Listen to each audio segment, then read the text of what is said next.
This is another example involving the applications of the equation of a circle. We have talked about the standard form for the equation of the circle. Now we'll talk about the general form for the equation of a circle.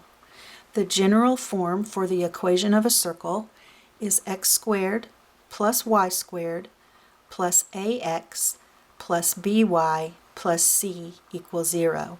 A, B, and C stand for constants.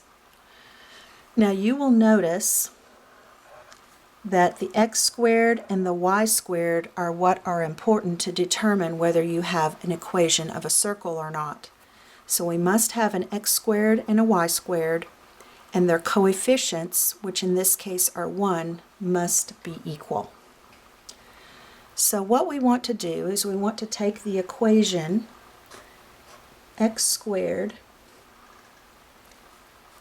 plus y squared plus 4x minus 12y plus 11 equals 0.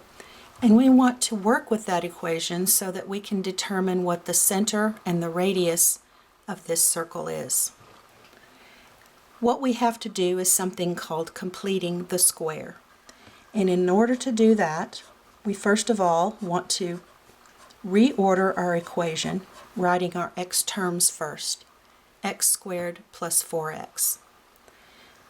I will leave a little bit of room for something else to be written right here, and I will write down my y terms as well.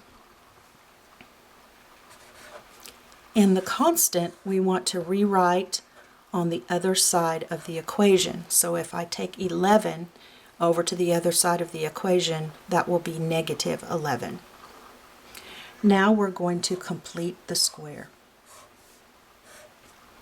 To complete the square, you look at the x term and the y term.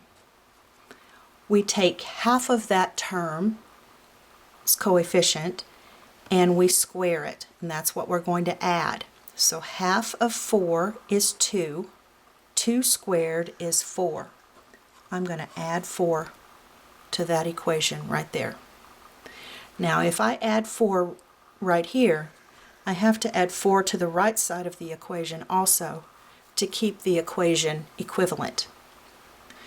Now we do the same thing with the coefficient of the y term. Half of negative 12 is negative 6. Negative 6 squared is 36. So I will add a 36. If I add a 36 here, I have to add a 36 on the other side of the equation. What we have done is we have converted each of these into perfect squares. X squared plus 4x plus 4 factors into x plus 2 times x plus 2, which is x plus 2 squared. It's very easy. The square root of x is x. The square root of 4 is 2. And whatever this sign is right here must go down.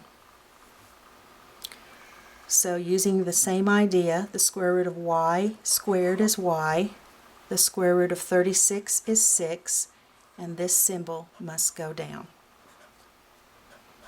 Negative 11 plus 4 plus 36 is that 29? I believe it's 29. So now we can determine that the center of our circle is negative 2, 6, and our radius is the square root of 29, because the 29 was our r squared. Remember, x minus h squared and y minus k squared is our standard form for our circle.